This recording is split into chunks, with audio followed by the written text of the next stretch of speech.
Sekarang kita sama-sama akan melihat kitab Ester sekali lagi. Ester pasal yang ke-9 ini adalah satu pasal yang sangat panjang, ada 32 ayat di sana, tapi untuk minggu ini kita akan hanya melihat pada 19 ayat pertama saja. Mari kita sama-sama membuka Ester pasal yang ke-9.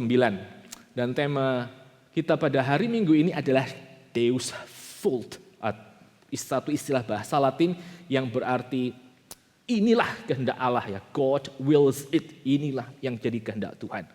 Mari kita sama-sama membuka Ester pasal yang ke-9 dan kita sekali lagi akan melihat beberapa bagian terlebih dahulu dan kita akan membahasnya. Demikian seterusnya sampai kita akan berakhir di dalam kisah tentang Injil Yesus Kristus melalui kitab Ester ini.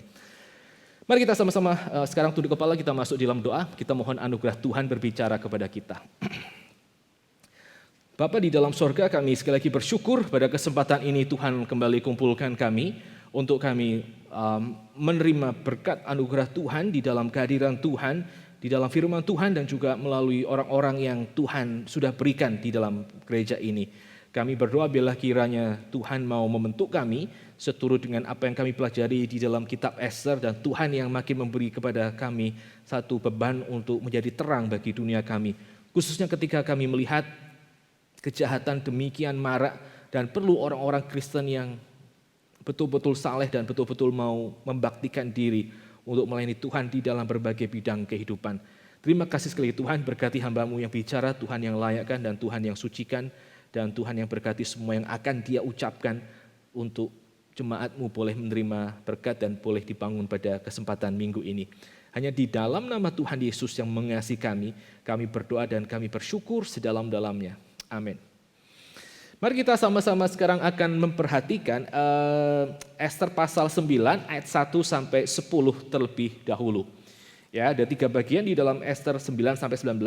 Kita akan lihat bagian yang pertama tersebut, yaitu mengenai kemenangan orang-orang Yahudi di kota Susa, di Citadel Susa, di benteng Susa.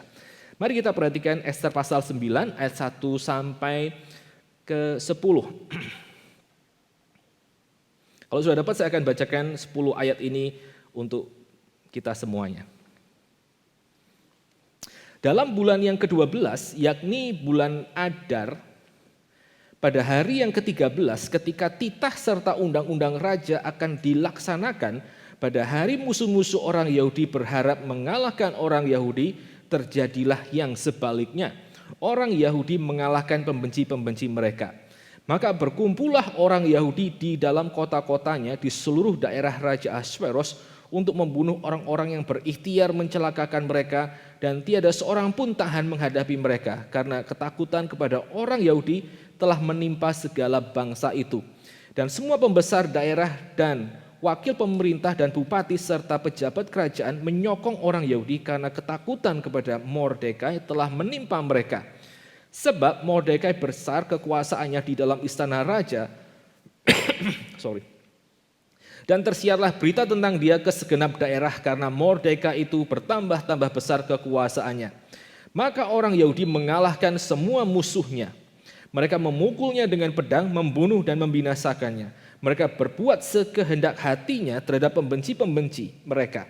Di dalam benteng Susa saja orang Yahudi membunuh dan membinasakan 500 orang, juga Parsandata, Dalfon, Aspata, Porata, Adalia, Aridata, Parmasta, Arisai, Aridai, dan Waisata.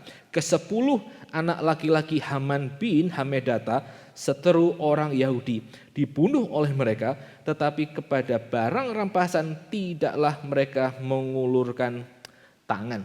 Demikian firman Tuhan yang kita perhatikan. Nah, saudara, ayat 1 sampai ayat yang ke-10 itu menceritakan tentang apa yang terjadi betul-betul pada hari ke-12 dan ke-13 dari bulan Adar, yaitu adalah hari di mana titah raja yang diberikan kepada Haman itu dilaksanakan. Semua orang-orang yang membenci orang Yahudi, mereka akhirnya menyerbu semua orang-orang Yahudi itu di kota-kota. Dan khususnya kita akan nanti melihat apa yang terjadi di benteng Susa. Akan tetapi kalau saudara perhatikan di sana, ada satu hal yang sangat menarik sekali. Karena Alkitab itu mengatakan bahwa ketakutan kepada orang Yahudi itu telah menimpa semua bangsa-bangsa itu. Ya, jadi orang-orang yang akan menyerang kepada orang-orang Yahudi atau juga orang-orang yang tidak ikut menyerang orang Yahudi, mereka punya kayak semacam satu kegentaran kepada orang-orang ini. Dan ini merupakan satu hal yang kelihatannya sederhana. Ya memang mereka takut karena Mordekai itu sudah naik posisinya secara politik. Tetapi kalau kita melihat istilah itu saja, bahwa ketakutan menimpa bangsa-bangsa lain, ini bukan istilah yang sederhana Bapak Ibu sekalian. Karena istilah bahwa ketakutan itu menimpa musuh-musuh Israel, itu sebetulnya merupakan satu istilah yang menandakan bahwa Allah itu beserta dengan umatnya. Dan ini satu istilah yang digunakan oleh Kitab Ulangan pada waktu Musa itu menyiapkan orang-orang Israel itu akan berperang untuk merebut tanah perjanjian. Ya, jadi ini satu istilah yang sangat penting sekali di dalam perjanjian lama. Karena meskipun nama Allah itu tidak dikatakan, tapi fenomena bahwa semua orang itu gentar kepada Israel itu menunjukkan ada divine presence, ada kehadiran ilahi di dalam sana. Mari kita perhatikan Ulangan pasal yang ke-11 ayat yang ke-25. Mari kita perhatikan Ulangan yang ke-11 ayat yang ke-25. Dan ini merupakan catatan dari Musa mengenai janji Tuhan kepada umat Israel sebelum mereka akan berperang masuk ke dalam tanah perjanjian. Saya bacakan ayat ini untuk Bapak Ibu dan Saudara sekalian. Ulangan pasal 11 ayat yang ke-25. Tidak ada yang akan dapat bertahan menghadapi kamu. Tuhan Allahmu akan membuat seluruh negeri yang kau injak itu menjadi gemetar dan takut kepadamu seperti yang dijanjikan Tuhan kepadamu. Ini merupakan satu janji yang diberikan kepada nenek moyang orang-orang Yahudi di Persia pada waktu mereka akan masuk ke dalam tanah perjanjian. Akan ada ketakutan yang melanda bangsa-bangsa pada waktu mereka berhadapan dengan Israel. Dan herannya saudara, meskipun janji Tuhan yang tadi kita lihat dicatat di dalam kitab Ulangan 11:25 itu merupakan satu janji yang aplikasi utamanya itu adalah pada waktu mereka menduduki Kanaan, tetapi hal yang sama itu terjadi ketika mereka ada di Persia. Ya, di tanah yang asing, di tanah yang jauh dari tanah perjanjian mereka, di tengah bangsa yang sedang menguasai mereka. Tapi dikatakan even bangsa-bangsa itu sendiri mereka ketakutan kepadanya. Dan ini merupakan satu pengharapan yang sangat besar kepada orang Israel, kepada umat Tuhan. Bahwa dimanapun mereka berada, meskipun mereka tidak ikut pulang ke tanah perjanjian, tapi herannya Allah nenek moyang mereka itu menyertai mereka yang ada di tanah pembuangan, sama seperti dia menyertai nenek moyang pada waktu mereka akan masuk ke dalam tanah Kanaan tersebut. Ya, ini satu, sekali lagi ya, kalau kita melihat perjanjian lama, setiap kali kita membaca perjanjian lama, ada banyak kata, ada banyak istilah yang kelihatannya sederhana. Tapi kalau kita bisa mendengarnya dengan keseluruhan kanon perjanjian lama, kita akan melihat istilah-istilah yang kelihatannya kita bisa lewatkan dengan mudah. Oke, semua orang takut karena memang Mordekai naik. Itu menyimpan apa? Itu menyimpan begitu banyak layer kebijaksanaan yang saudara bisa lihat keindahannya. Ya, itu hal yang kita perhatikan pertama. Orang Yahudi, kitab Ester, meskipun mereka tidak menyebut nama Tuhan, seperti misalnya ketika orang Israel itu menyerbu Jericho atau kota-kota di Kanaan, tapi Tuhan itu menyertai mereka semuanya. Dan akhirnya apa? Dan akhirnya mereka mengalami kemenangan atas orang-orang yang membenci mereka. Nah, hal yang lain ya saudara, yang pada waktu kita lihat di sini adalah satu hal yang sangat menarik. Pada waktu orang-orang Yahudi dengan penyertaan Tuhan yang anonimus itu, yang tidak dikatakan namanya, itu berhadapan dengan para musuh-musuh mereka di kota Susa sendiri, maka ada 500 orang yang mereka bisa bunuh hari itu, ya. Dan di antara 500 orang itu, maka ada siapa? Ada 10 anak daripada Haman yang akhirnya terbunuh. Jadi kemungkinan besar anak-anak Haman ini adalah orang-orang yang mereka juga terlibat di dalam penyerangan kepada orang-orang Yahudi. Sehingga pada waktu mereka ikut menyerang, pada waktu mereka mungkin terlibat di dalam konspirasi untuk membinasakan orang-orang Yahudi, maka akhirnya 10 anak-anak Haman ini akhirnya ikut kemudian terbunuh. Dan ini merupakan satu pembalikan yang luar biasa pentingnya di dalam Ester. Karena kalau saudara mengingat Ester pasal yang kelima, pada waktu Haman dia merasa bahwa dirinya itu sedemikian kuat, pada waktu Haman dia merasa bahwa dirinya sudah sedemikian hebat, dia pergi ke dalam rumahnya dan kemudian dia membanggakan di depan istri dan anak-anaknya tentang berapa hebatnya dia, berapa kayanya dia, dan juga berapa banyaknya anak laki-laki yang dia miliki.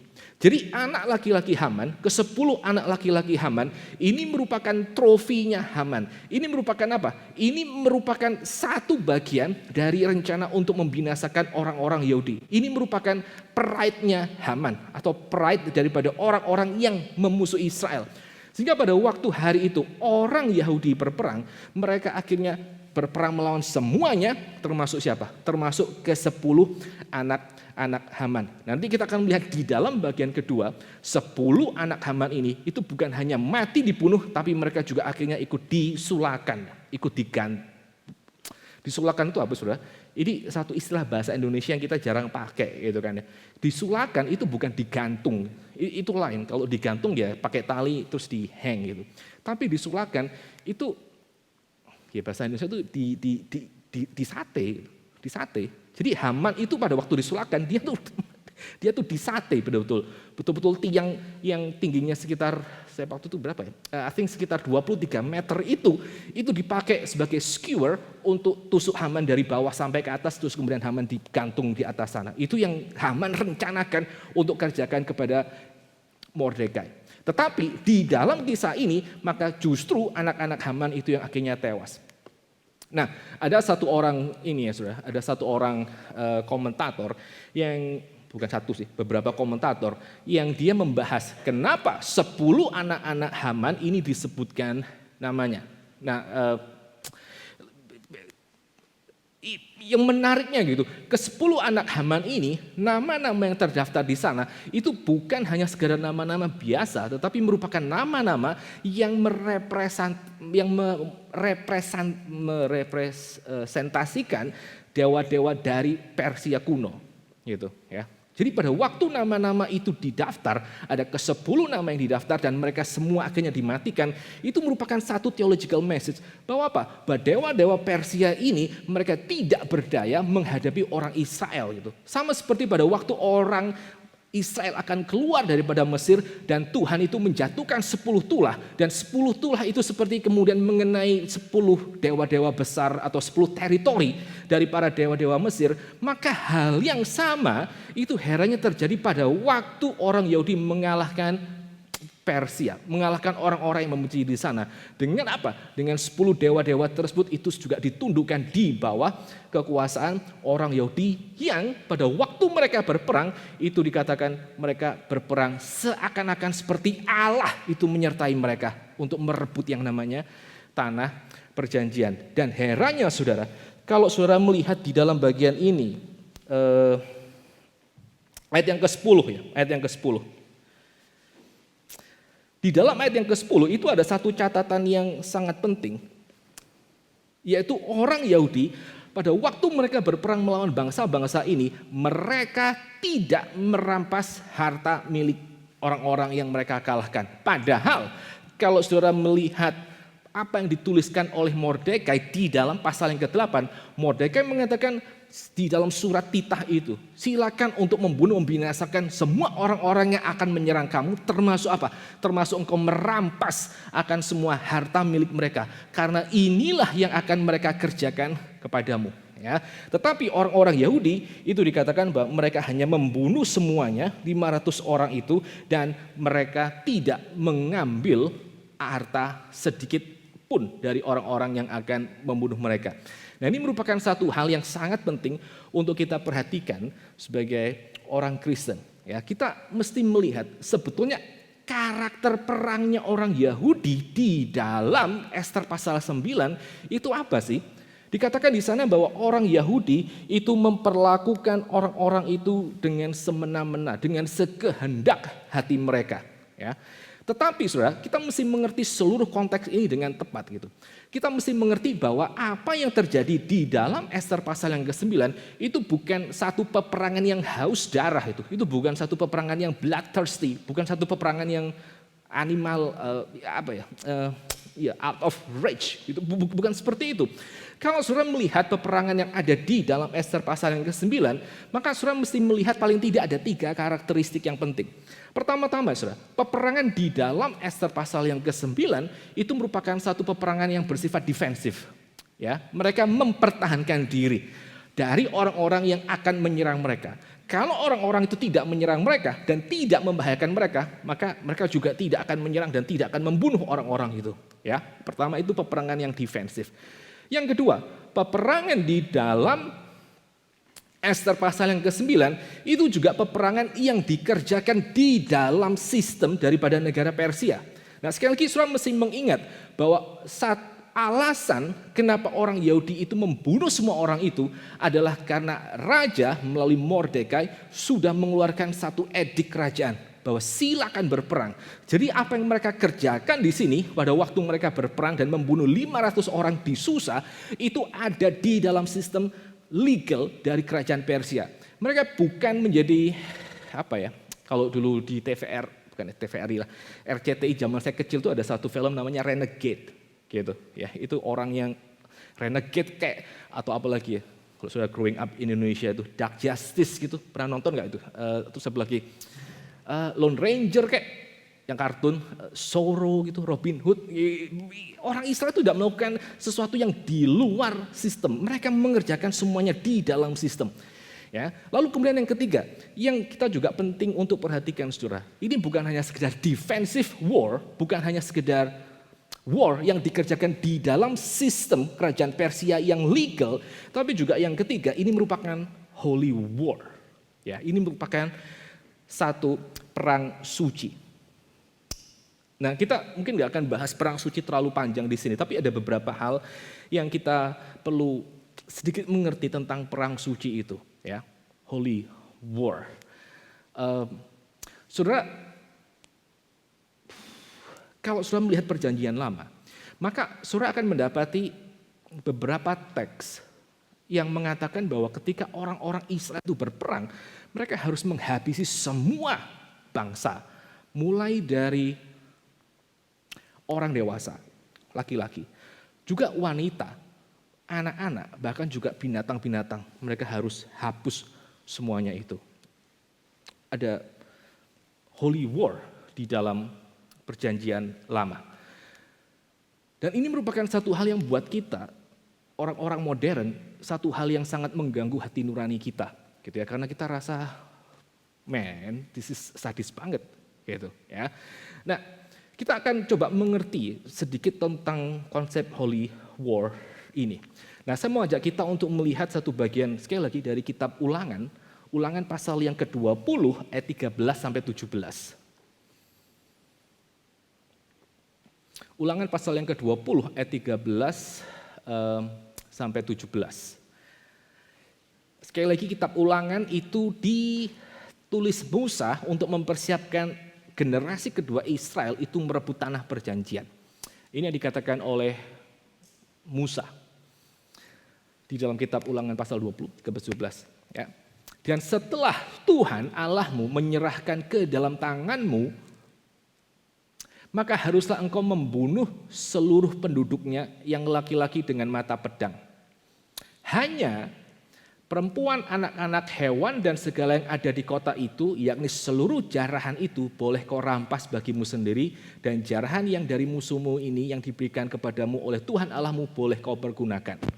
Ya, jadi ayat 13 sampai ayat 14 itu mengatakan kalau kamu perang, maka kamu bunuh yang laki-laki saja, tapi semuanya perempuan, anak-anak, dan hewan, dan semua harta itu engkau boleh miliki. Ya, dengan kata lain mereka dibiarkan untuk hidup. Nah, kita perhatikan ayat yang ke-15 dan seterusnya. Demikianlah harus kau lakukan terhadap segala kota yang sangat jauh letaknya dari tempatmu, yang tidak termasuk kota-kota bangsa-bangsa di sini. Tetapi dari kota-kota bangsa-bangsa itu yang diberikan Tuhan Allahmu kepadamu menjadi milik pusakamu, janganlah kau biarkan hidup apapun yang bernafas, melainkan kau tumpas sama sekali, yakni orang Het, orang Amori, orang Kanan, orang Feris, orang Hewi, dan orang Yebus, seperti yang diberitakan kepadamu oleh Tuhan Allahmu. Singkat kata ya saudara, di dalam Ulangan pasal 20, 13-17 itu ada dua kategori ketika orang Israel itu berperang. Kategori pertama, mereka bunuh semua laki-laki, tapi biarkan yang lainnya hidup. Kategori kedua, itu semua yang hidup, itu mereka harus binasakan. Kenapa ada pembedaan seperti ini? Pembedaan ini adalah pembedaan yang terjadi karena berhubungan dengan yang namanya penguasaan dari tanah perjanjian. Jadi di dalam perjanjian lama, konsep holy war yang membinasakan semuanya itu berlaku pada bangsa-bangsa yang tertentu saja yang menduduki tanah perjanjian, dan itu dikerjakan di dalam jangka waktu yang tertentu saja. Ya, jangka waktu tertentu saja. Kalau mereka berperang melawan bangsa-bangsa yang lain, mereka tidak perlu melakukan yang namanya holy war dalam arti pembinasaan total.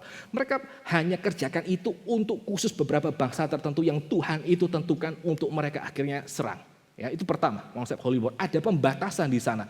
Holy war itu sekali lagi dibatasi oleh bangsa yang ada di dalam tanah Kanaan, dan ini dibatasi oleh waktu. Tidak setiap perang Israel itu adalah perang yang bersifatnya holy war. Gitu. Ya. Lalu hal yang kedua yang kita perlu juga perhatikan adalah ada satu konsep di dalam holy war itu yang disebut sebagai cherem. Bahasa Ibrani cherem, ya. Mungkin mirip dengan bahasa Arab kali, haram itu, cherem. Cherem ini apa? Cherem ini merupakan satu konsep yang mengatakan bahwa ada, ya, Cherem itu merupakan satu konsep yang mengatakan bahwa musuh Tuhan beserta dengan barang-barang mereka ini merupakan barang-barang yang di-devote, yang dikasihkan untuk Tuhan itu hancurkan. Sehingga pada waktu ada konsep tentang Cherem ini, maka itu artinya semua orang-orang Israel mereka tidak boleh ambil apapun, tidak boleh menyisakan apapun di dalam holy war tersebut. Ya. Di dalam holy war ada konsep cherem. Artinya apa? Semua orang-orang yang Tuhan itu tunjuk, semua orang-orang yang Tuhan itu tentukan, mereka tidak boleh disisakan karena mereka itu merupakan bagian yang semuanya milik Tuhan. Ya. Nah, ini merupakan satu hal yang kita lihat sebetulnya berkali-kali itu terjadi di dalam perjanjian lama. Ya. Jadi kalau saudara mengerti perjanjian lama, saudara akan menemukan bahwa ada masa-masa tertentu di mana Allah sendiri bertindak untuk menghapus satu bangsa, untuk Allah sendiri bertindak untuk menghapus satu kota ketika kejahatan mereka itu sudah sampai kepada puncaknya. Ya, kalau saudara melihat misalnya di dalam kitab Kejadian pasal yang ke berapa itu ya? I think pasal yang ke-7, 8 begitu. Ada kisah tentang air bah. Ya, kisah tentang air bah. Air bah ini apa? Air bah itu merupakan satu tindakan Tuhan untuk menghapus umat manusia melalui perantaraan kekuatan alam, gitu ya, air bah tersebut. Tetapi konsep di dalam air bah itu sebetulnya merupakan satu konsep yang mirip dengan holy war, gitu. Bahwa Tuhan itu tidak menyisakan bangsa yang jahat ini, termasuk dengan anak-anak, termasuk dengan kepunyaan, dan termasuk dengan ternak-ternak mereka untuk survive. Tuhan hapus semuanya itu. Demikian juga yang terjadi dengan Sodom dan Gomora.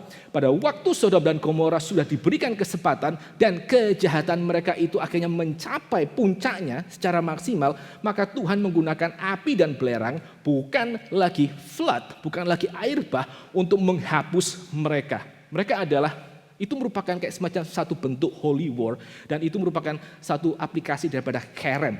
Semua orang, ternak, dan harta mereka itu sudah diperuntukkan untuk Tuhan untuk dihapuskan. Nah, di dalam cara yang lain, Tuhan juga bisa pakai apa? Tuhan itu juga bisa memakai umatnya sendiri untuk melakukan yang namanya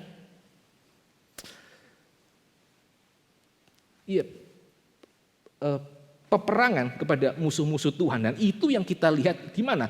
Itu yang kita lihat di dalam misalnya kitab Ulangan. Sekali lagi pada waktu dan juga kitab Joshua. Pada waktu umat Israel itu akan menduduki yang namanya tanah perjanjian. Sekali lagi, saudara mesti ingat ya.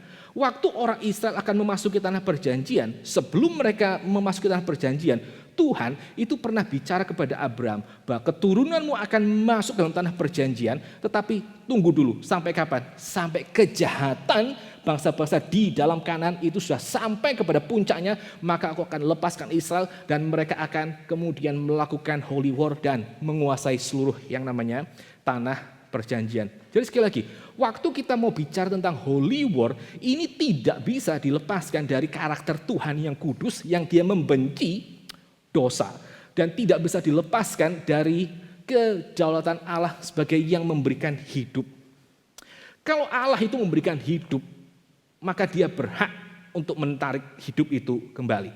Kalau Allah itu yang memberikan hidup adalah Allah yang kudus, maka dia juga berhak sepenuhnya untuk menarik setiap kehidupan yang dia mau. Apalagi kalau orang itu sudah melanggar akan kekudusan Allah. Ya, tapi sekali lagi ya saudara, kita mesti mengerti bahwa pada waktu kita bicara tentang holy war, ini merupakan satu masa tertentu di dalam periode sejarah Israel. Itu. Ya. Dan sekali lagi, holy war itu merupakan satu hal yang Allah sendiri itu perintahkan kepada Musa. Dan saudara mesti ingat, konsep para bangsa-bangsa kuno hari itu, mereka percaya bahwa satu bangsa itu punya satu teritori tertentu di bumi itu karena pemberian daripada dewa-dewa mereka. Ya. Jadi di dalam perjanjian lama itu konsep antara umat, tanah dengan dewa, ini tiga hal yang tidak bisa dilepaskan sama sekali. Sehingga pada waktu orang Israel itu akhirnya berperang melawan bangsa-bangsa yang jahat ini, itu juga ada satu pesan teologis yang mengatakan bahwa sekarang Allah yang sejati itu bukan Allah dari bangsa-bangsa yang jahat ini, yang kejahatan mereka sudah sampai kepada puncaknya, yang mereka akhirnya menduduki tanah ini dengan semua kebudayaan mereka yang sangat-sangat rusak. Pada waktu Tuhan memimpin Israel menguasai tanah perjanjian dan mengusir dan berperang melawan bangsa-bangsa tersebut, itu merupakan satu ekspresi bahwa tanah ini adalah tanah milik Tuhan yang menciptakan, dan tanah ini itu harus dihidupi oleh bangsa Tuhan yang kudus, dan tanah ini dengan umatnya adalah satu ekosistem di mana Allah itu hadir sama seperti dulu di Eden. Ya, dan ini merupakan satu hal yang kita perlu perhatikan.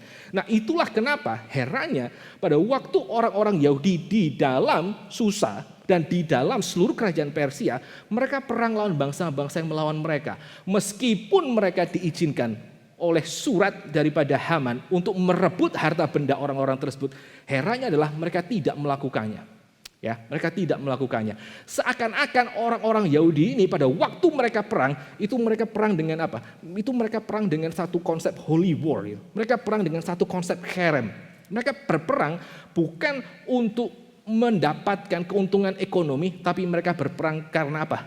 Mereka berperang sebagai satu representasi dengan satu kesadaran bahwa mereka adalah umat Tuhan dan mereka sedang akan dihancurkan oleh satu kekuatan jahat yang lain. Nah, saudara mesti perhatikan juga ya. Pada waktu hari itu sekali lagi, yang namanya bait Allah yang kedua sudah selesai direnovasi di Palestina.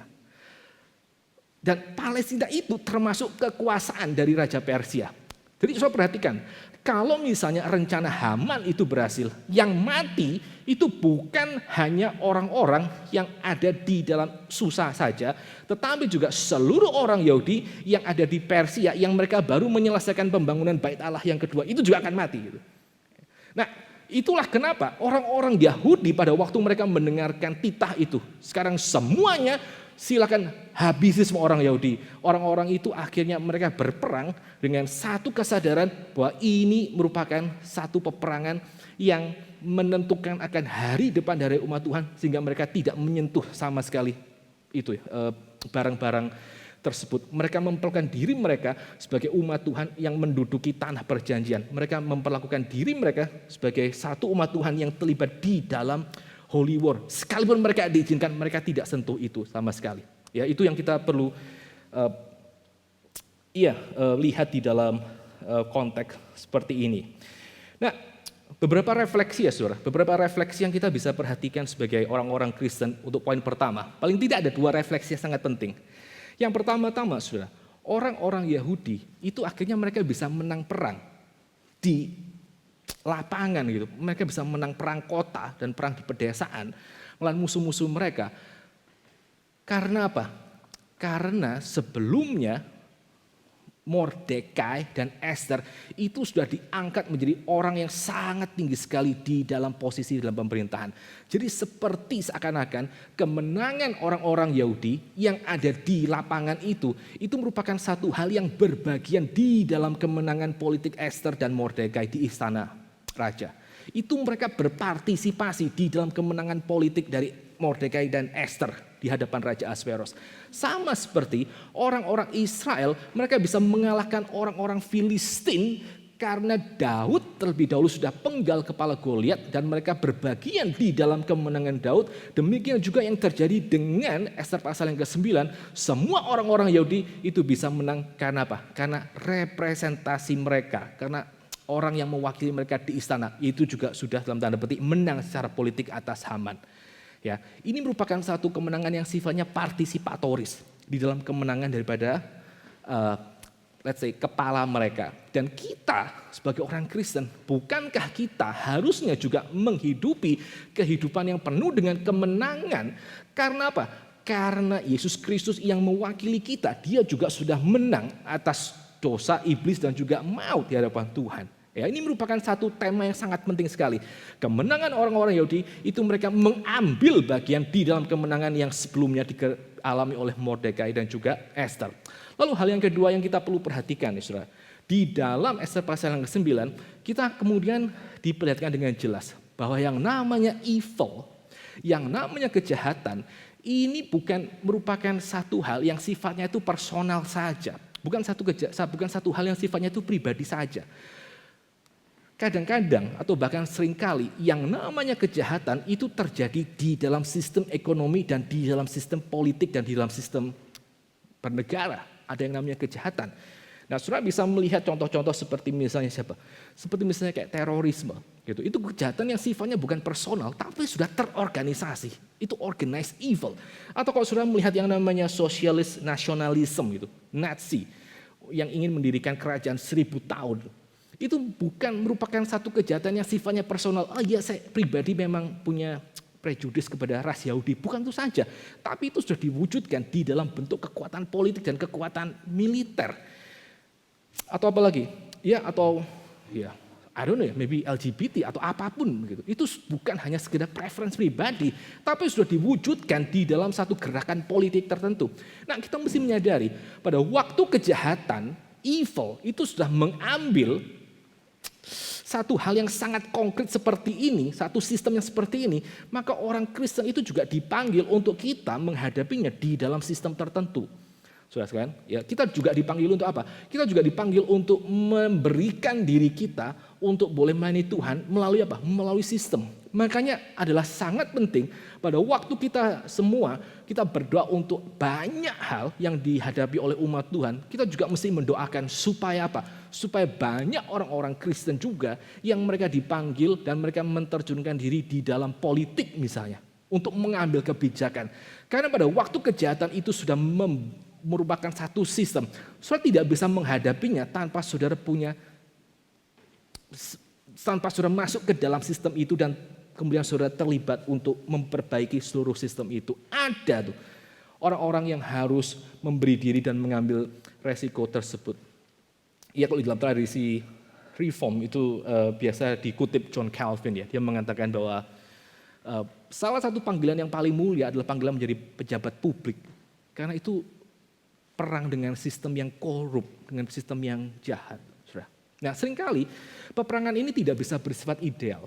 Pasti akan ada banyak kerusakan, akan ada banyak pertanyaan-pertanyaan sejarah. Saya ambil contoh misalnya.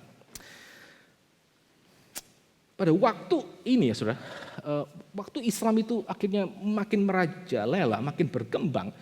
Dan mereka pelan-pelan menduduki begitu banyak wilayah-wilayah Kristen termasuk Yerusalem. Dan pada waktu mereka akhirnya bisa menguasai Yerusalem, itu ada begitu banyak orang-orang Kristen yang mereka dibunuh, yang mereka dianiaya, dan mereka akhirnya diperbudak di dalam tempat tersebut. Ya, dan banyak sekali orang-orang yang mau untuk berkunjung ke Yerusalem mengadakan ziarah, mereka juga tidak bisa karena mereka juga ditangkap dan mereka dianiaya. Dan ini merupakan satu kondisi yang luar biasa sulitnya. Karena apa? Karena sekarang sudah ada sistem tertentu yang menguasai Yerusalem dan seterusnya, sehingga menimbulkan korban yang sedemikian besar kepada orang-orang Kristen. Dan ada begitu banyak wilayah-wilayah Kristen yang akhirnya juga direbut, dan akhirnya banyak orang dibuat menjadi budak dan seterusnya. Nah, di dalam kondisi yang sulit tersebut, maka Paus hari itu, saya lupa namanya, mungkin Urbanus III gitu, dia akhirnya mengambil satu inisiatif yang itu akan menjadi satu perdebatan terus-menerus di dalam sejarah. Yaitu untuk apa? Untuk dia kumpulkan sekarang semua tentara-tentara Kristen dari barat untuk menolong siapa? Untuk menolong orang-orang Kristen yang ada di timur gitu. Untuk menolong orang-orang Kristen Bizantin. Dan itu yang kita kenal sebagai yang namanya perang salib itu. Crusade. Nah, perang salib itu terjadi di dalam beberapa tahap, di dalam beberapa bagian dalam sejarah. Tetapi perang salib itu dimulai dengan satu motivasi untuk akhirnya kita mesti mempertahankan orang-orang Kristen yang mereka ditindas dan dianiaya, dan kita harus mempertahankan Yerusalem dan mempertahankan tanah itu sebagai satu tanah tempat orang akhirnya boleh akhirnya pilgrim dan seterusnya. Dan pada waktu Paus itu mengambil satu keputusan tersebut, saudara, dia mengucapkan satu frase yang sangat penting, bahwa ini merupakan kehendak Tuhan itu, Deus Vult. Ini merupakan apa yang Tuhan itu kehendaki untuk kita membela saudara-saudara kita. Jadi sistem itu dilawan dengan sistem. Nah, saya tidak mengatakan bahwa perang salib itu tidak akhirnya punya efek negatif. Tentu saja ada begitu banyak hal negatif yang terjadi di dalam peperangan. Ada begitu banyak juga kejahatan di dalam peperangan tersebut. Ya, kita mengakui. Tapi saudara mesti melihat ini di dalam satu terang lebih besar gitu. Begitu banyak wilayah-wilayah Kristen akhirnya ditundukkan secara militer. Begitu banyak orang-orang dibunuh dan orang itu diperkosa dan harta mereka semua diserakkan dan mereka dipaksa sedemikian rupa untuk akhirnya tunduk, dan akhirnya mereka harus demikian menderita.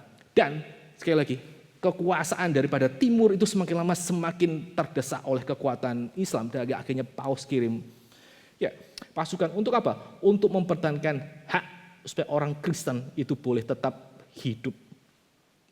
Apakah sempurna? Pasti tidak. Tapi apa? Tapi paling tidak kita sebagai orang Kristen, kita ini bukan sebagai orang Kristen, kita mesti mengerti bahwa kita itu mesti terjun ke dalam satu sistem. Mesti terjun dalam satu sistem. Kadang-kadang untuk melawan kejahatan yang sedemikian besar perlu ada apa? Perlu ada yang namanya movement, perlu ada orang-orang yang berkorban dan seterusnya. Dan sekarang saudara, kalau saudara melihat ini perjumpaan apologetik antara orang Kristen dan orang Islam, maka Deus Vult itu merupakan satu battle cry yang juga masih hari ini digunakan untuk apa? Untuk menunjukkan bahwa kami sebagai orang Kristen, kami tidak akan mengizinkan misalnya Inggris itu sepenuhnya jatuh ke dalam tangan orang Islam. Kami akan memberikan diri kami untuk kami akhirnya berdebat dan berapologetik melawan orang-orang ini. Deus Vult, karena ini merupakan kehendak Tuhan bagi kami. Not perfect. Sekali lagi, waktu orang masuk dalam sistem, sama seperti saudara mau bikin peraturan apapun lah, mau bikin trust deed, mau bikin peraturan apa, pasti ada bolongnya.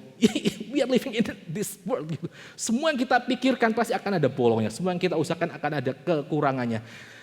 Tapi sekali lagi poinnya saudara, sekali lagi, saya nggak tahu ulangi sudah berapa kali ini. Kita sebagai orang Kristen, pada waktu kita berhadapan dengan kejahatan yang sudah mengambil satu sistem tertentu, kita nggak bisa menghadapinya tanpa kita juga ada di dalam sistem tertentu. Ya. Lalu hal yang kedua, ayat 11 sampai 15. Ayat 11 sampai 15. Ini kemenangan dari orang-orang Yahudi yang ada di luar Susa sekarang. Pada hari itu juga sejumlah orang-orang yang terbunuh di dalam benteng Susan disampaikan ke hadapan raja. Lalu titah raja kepada Ester sang ratu, di dalam benteng Susan saja orang Yahudi telah membunuh dan membinasakan 500 orang beserta ke-10 anak Haman. di daerah-daerah kerajaan yang lain, entahlah apa yang diperbuat mereka, dan apakah permintaanmu sekarang niscaya akan dikabulkan, dan apakah keinginanmu lagi niscaya dipenuhi. Lalu jawab Ester, jikalau baik pada pemandangan raja, diizinkanlah kiranya kepada orang Yahudi yang di Susan untuk berbuat besok pun sesuai dengan undang-undang untuk hari ini, dan ke-10 anak Haman itu hendaklah disulakan pada tiang. Raja pun menitahkan berbuat demikian, maka undang-undang itu dikeluarkan di Susan dan ke-10 anak Haman disulakan orang. Jadi berkumpullah orang Yahudi yang ada di Susan pada hari yang ke-14 bulan Adar juga, dan dibunuhnya di Susan 300 orang, tetapi kepada barang rampasan tidaklah mereka mengulurkan tangannya. Ya, ini yang terjadi dengan hari yang kedua. Nah, bagian kedua ini bukan tentang orang Yahudi di luar Susa, tapi orang Yahudi masih di Susa pada hari yang kedua. Salah subtitle. Ayat yang ke-11 sampai 15, setelah hari pertama perang itu selesai dan mereka membunuh 500 orang di Susa, juga 10 anak Haman, maka herannya Raja Ahasveros itu tanya, kamu mau apa lagi? Gitu ya, udah 500 orang nih mati di Susa, mau apa lagi sekarang? Dan dia ngomong satu kalimat itu, kamu minta apapun nanti gua kasih. Gitu. Dia masih menawarin hal begitu, saudara. Sekali lagi itu menunjukkan ya, takut akan Tuhan, bukan takut akan Tuhan. Mereka nggak pakai istilah itu, tapi ketakutan akan orang Yahudi itu mungkin juga masuk ke dalam hatinya Raja Ahasveros gitu. Mau apa lagi? Boleh. Dan Ester, dia minta, boleh dong 1 hari lagi kita perang. Dia ngapain, saudara? Ester tuh ngapain? Setelah dia bunuh 500 orang Yahudi, 500 orang musuh Tuhan di Susa, dia ngapain minta hari kedua untuk perang lagi? Apakah dia tuh bloodthirsty atau bagaimana? Saudara, fakta bahwa Ester pada waktu dia minta hari kedua itu ada lagi. Dan fakta di hari kedua masih mereka bisa bunuh 300 orang, itu menunjukkan apa? Menunjukkan Ester, dia ngerti situasi yang terjadi sesungguhnya di Susa, paling tidak. Pada waktu dia minta hari yang kedua diadakan lagi peperangan, maka itu berarti bagi Ester dia melihat masih ada banyak orang yang lain yang tersisa di Susa yang mereka itu masih punya kesempatan dan mereka masih mungkin punya keinginan untuk membinasakan orang Yahudi. Dan Ester mengatakan apa? Sekalian aja kita berikan kesempatan untuk mereka menyerang kita. Dan akhirnya Ester minta edik yang baru. Minta izin raja supaya raja kasih kesempatan ada peperangan pada hari yang kedua. Nah, sekali lagi ya, pada waktu Ester mengatakan hal itu kepada raja, Ester itu masih mau untuk mengadakan perang melawan musuh umat Tuhan melalui sistem yang berlaku di Persia. Kalau dia tidak minta itu, maka berarti apa? Orang-orang Yahudi juga tidak ada kesempatan yang sah untuk mempertahankan diri. Justru pada waktu dia buka kesempatan seperti itu, ada hari kedua untuk perang, dan akhirnya masih ada 300 orang yang hendak membinasakan orang Yahudi itu akhirnya berhasil digagalkan. Itu menunjukkan prediksi Ester itu benar itu. Kalkulasi Ester dan pengertian Ester, tuh loh, masih ada banyak orang lain di luar sana yang akan menyerang kita. Itu tepat, dan buktinya apa? 300 orang itu memang menyerang orang-orang Yahudi. Dan akhirnya di hari yang kedua mereka bunuh 300 orang musuh Tuhan tersebut. Termasuk saudara. Nah, sekali lagi, ke-10 anak Haman yang dibunuh pada hari yang sebelumnya itu akhirnya disulakan di atas tiang. Dan kalau saudara mempelajari sejarah tentang salib ya, sejarah tentang penyaliban, saudara akan menemukan bahwa penyaliban itu tidak dimulai oleh kerajaan Romawi. Yang namanya crucifixion itu dimulai dari mana? Dimulai dari Persia. Orang Romawi itu cuma mengadopsi apa yang dikerjakan oleh Persia dan mereka memodifikasinya. Gitu ya, dengan cara dicambuk dan sebelumnya untuk kemudian digantung di atas tiang. Tapi tradisi penyaliban itu dimulai dari Persia untuk musuh-musuh mereka. Dan di dalam kitab suci Torah Musa, heran sekali, ada satu pernyataan, semua orang yang dikutuk Tuhan itu harus dinyatakan dengan cara mereka mati itu di atas tiang, mati di atas pohon, untuk menunjukkan bahwa diri mereka itu ditolak oleh tanah, tapi juga kemudian ditolak oleh langit. Mereka tergantung di sana, kata Torah Musa. Dan sekali lagi itu yang dikerjakan kepada anak-anak Haman, menandakan bahwa mereka ada di dalam kutuk, ada di dalam kutuk. Seperti kalau sudah baca kitab Galatia, terkutuklah mereka semua yang mati digantung. curse di dalam hukum Tuhan. Dan itu menunjukkan sekali lagi apa? Menunjukkan bahwa orang-orang ini 10 anak Haman dengan 10 nama dewa-dewa mereka itu di hadapan Allah, mereka adalah orang-orang yang adalah orang-orang yang kalah, saudara. Adalah orang-orang yang mereka akhirnya bisa ditaklukkan. Yaitu merupakan kemenangan yang kedua di dalam Puri Susa. Nah, kita akan masuk ke dalam bagian yang terakhir, cepat saja 16 sampai 19. Orang Yahudi yang lain yang ada di dalam daerah kerajaan berkumpul dan mempertahankan nyawanya serta mendapat keamanan terhadap musuhnya. Mereka membunuh 75.000 orang di antara pembenci-pembenci mereka. Ini orang-orang Yahudi di wilayah yang lain, di 127 provinsi yang lain. Tetapi kepada barang rampasan tidaklah mereka mengulurkan tangannya. Saudara perhatikan ya, ini ketiga kalinya dicatat orang Yahudi tidak mengulurkan tangan mereka untuk mengambil barang rampasan perang tersebut. Karena apa? Kerem, Holy War. Hal itu terjadi pada hari yang ke-13 dalam bulan Adar. Pada hari yang ke-14 berhentilah mereka dan hari itu dijadikan mereka hari perjamuan dan sukacita. Akan tetapi orang Yahudi yang di Susan berkumpul baik pada hari yang ke-13, baik pada hari yang ke-14 dalam bulan itu, lalu berhentilah mereka pada hari yang ke-15 dan hari itu dijadikan mereka hari perjamuan dan sukacita. Oleh sebab itu orang Yahudi yang di perdusunan, yakni yang diam di perkampungan, merayakan hari yang ke-14 bulan Adar itu sebagai hari sukacita dan hari perjamuan dan sebagai hari gembira untuk mengantar makanan. Oke, bagian yang ketiga itulah kemenangan seluruh orang-orang Yahudi di luar Susa. Orang-orang Yahudi di luar Susa pada waktu mereka berperang, mereka berhasil mengalahkan 75.000 dari musuh orang-orang Yahudi tersebut.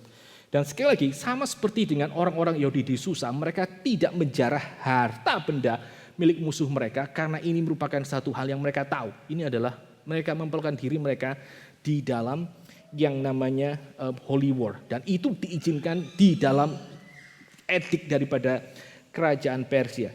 Nah, satu hal yang kita perlu perhatikan ya di dalam poin yang ketiga ini, berkali-kali dikatakan di sana, sekarang orang-orang Yahudi mereka bersuka cita, mereka menerima istirahat dan mereka bergembira dan mereka bagi-bagi makanan satu sama lain.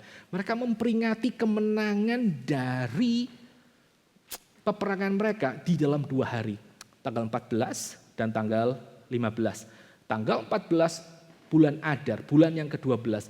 Ini merupakan satu hari yang diberikan kepada orang-orang Yahudi yang ada di luar Susa untuk mereka merayakan. Tanggal ke-15 adalah tanggal perayaan untuk orang-orang Yahudi yang ada di dalam Susa.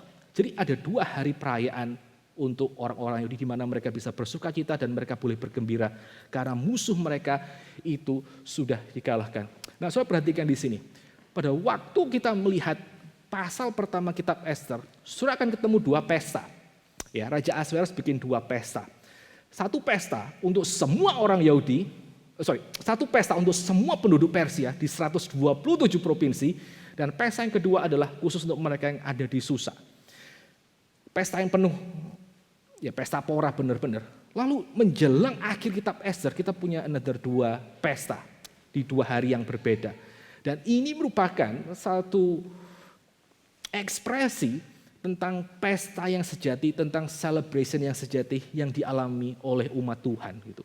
Pestanya umat Tuhan itu bukan pesta pora seperti yang dikerjakan oleh Ahasveros untuk memuaskan nafsunya dan untuk memperoleh keuntungan politik dengan menghambur-hamburkan semuanya demi untuk kepentingan dan juga kedudukannya sebagai raja.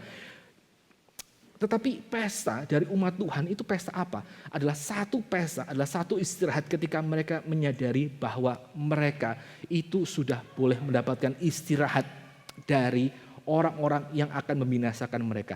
Ini merupakan satu pesta yang dimotivasi karena ucapan syukur mereka boleh menikmati yang namanya keselamatan itu. Soalnya itu adalah pesta yang sejati. Ya, pesta yang dimotivasi karena gratitude, pesta yang dimotivasi karena relief, pesta yang dimotivasi karena mereka sudah melihat pertolongan itu datang kepada mereka dan mereka merayakannya di dalam 2 hari tersebut. Ya, nah kita sebagai orang Kristen untuk menutup khotbah ini, kita mesti ngerti satu hal, ya. Ini juga merupakan aplikasi untuk kita masuk ke dalam Injil. Apa, Saudara? Dua hal ini adalah seperti ini, ya. Waktu kita dari tadi bicara tentang Holy War, Tuhan itu sudah mengkhususkan bangsa tertentu untuk akhirnya dihapuskan semuanya. Maka jangan lupa gitu bahwa Holy War Tuhan itu juga harusnya jatuh atas kita. Gitu. Kita tidak lebih baik daripada orang lain. Ya, kita tidak lebih baik daripada orang lain. Kalau dari tadi kita ngomong Holy War, orang-orang dikhususkan untuk Tuhan itu hapuskan. Kita itu harusnya termasuk di dalam orang-orang tersebut, Saudara. Kita harusnya sudah binasa dan tidak ada satupun dari kita, istri kita, anak-anak kita, binatang kita, harta kekayaan kita yang itu worth untuk dipertahankan oleh Tuhan. Nothing gitu. Akan tetapi di dalam anugerah Injil gitu. Maka justru Holy War tersebut, justru yang namanya kerem tersebut, dia tidak aplikasikan kepada kita, tapi dia justru aplikasikan yang namanya Holy War dan kerem itu kepada siapa? Kepada anaknya sendiri yang digantung di atas kayu salib untuk menanggung kutukan itu. Ya. Waktu kita membaca Esther pasal yang ke-9 tentang, ya kita ngomong sedikit tentang Holy War itu, bahkan untuk ambil hartanya pun najis itu kita, we are worth nothing sebagai orang berdosa yang sudah memberontak kepada Tuhan. Kita harusnya binasa. Tetapi sekali lagi di dalam Injil yang ditunjuk oleh Esther pasal yang ke-9, kita menemukan apa? Kita menemukan alasan yang bersukacita. Alasan kita bersukacita yang sesungguhnya, Saudara. Karena akhirnya pada waktu putra Tuhan itu digantung di atas kayu salib, justru itu merupakan hari di mana kita menikmati keselamatan kita yang puncak, keselamatan kita yang sejati. Ya, dan hari itu hari apa? Hari apa yang Tuhan berikan untuk membuat kita bersukacita atas keselamatan itu, atas kerem yang harusnya jatuh kepada kita, tetapi sekarang dia timpakan kepada putranya. Itu hari apa? Itu hari Minggu, Saudara. Hari Minggu. Itu adalah hari yang Tuhan berikan untuk kita bersukacita. Karena pada waktu hari Minggu itu, maka anak Allah yang sudah mati di atas kayu salib dan mengalami kutuk ganti kita, justru kemudian bangkit dan mendapatkan hidup kekal untuk dia berikan kepada siapa? Kepada orang-orang yang percaya kepadanya. Ya, hari Minggu itu merupakan satu hari yang akhirnya dikhususkan oleh generasi pertama orang-orang Kristen, para rasul dan jemaat mula-mula untuk mereka berkumpul dan mereka bersyukur dan mereka apa? Sama seperti orang-orang ini. Ketika mereka mengalami kemenangan, mereka bagi-bagi makanan. Saudara baca di dalam Kisah Para Rasul, setiap kali mereka berkumpul, mereka juga pecah-pecah roti dan mereka share apapun yang mereka miliki. Karena apa? Karena ada sukacita kemenangan itu, saudara, yang mereka rayakan setiap kali hari Minggu mereka berkumpul.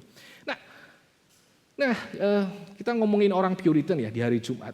Ada satu histori yang menarik, saudara. Orang Puritan itu mereka menolak untuk gereja merayakan Christmas.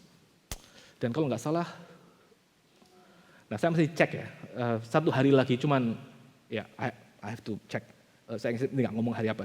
Mereka menolak untuk merayakan Natal, Christmas, joy to the world. Terus kalau saya ingat Christmas ingat apa? Ya ingat carols yang demikian indah gitu ya, ingat I don't know, kita di sini mungkin hujan, di tempat lain mungkin salju, di tempat lain ya banyak hal lah, banyak diskon dan seterusnya. Memang hari yang penuh dengan sukacita. Jesus is the reason for the season, gitu ya. It's a Christmas, good celebration. Orang Puritan bilang kita better nggak usah ngerayain Natal deh. Natal tuh jangan dirayain. Karena apa? Nah, bukan karena orang Puritan itu mereka membenci sukacita, bukan karena mereka itu joy killer. Ini orang, aduh, bukan kepo, apa satu lagi ya? Saya nggak tahu lah. Kalau kepo itu kan kepengen tahu gitu ya. Satu lagi itu saya lupa,